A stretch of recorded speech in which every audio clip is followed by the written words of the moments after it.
At the end of '55, I got transferred down to Estevan, Saskatchewan. I knew the next year was the Olympic game trials, so I went down to the trials in Hamilton, and luckily I won the 6 mile down there, and a pretty good time. In fact, it was, no, 10,000 meters, but it was only 3 seconds off the Olympic record that Zatopek, who had won it in 1952, had set, and they thought I was another Zatopek, and then they finally figured out that I'd run a lap short. So it was a good time, but it wasn't an Olympic record time. So, but it was good enough to make the team. So I did make the team. Went over to Melbourne in 1956, and that was the biggest thrill of my life, of course, to make an Olympic team. I got chosen to represent Canada down at Sao Paulo, Brazil. It's a New Year's Eve. I put down with the paper down there, and it's a 4 mile run starting at midnight and runs through till you finish 20 minutes later, whatever.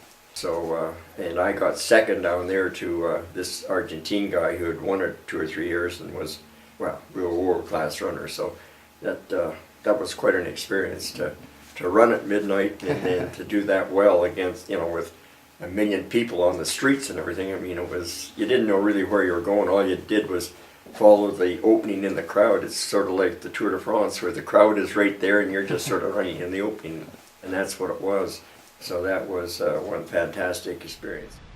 In 1964, I decided to pack it in, and well, I was raising a family and it was getting older. So my last race in Canada was the Canadian Cross Country Championships down in Hamilton, and it actually snowed that day, so it was well, it was different, and I had a feeling we might get bad weather. So I told all the guys from Alberta that were going, take your spikes down, because if it's snow, we'll wear spikes, not just flats like you normally run across country in flats, because it's on grass.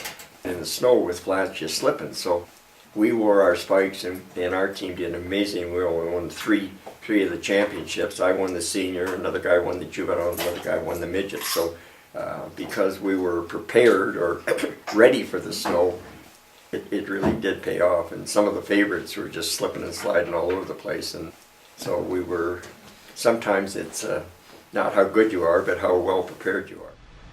Fantastic honor, of course.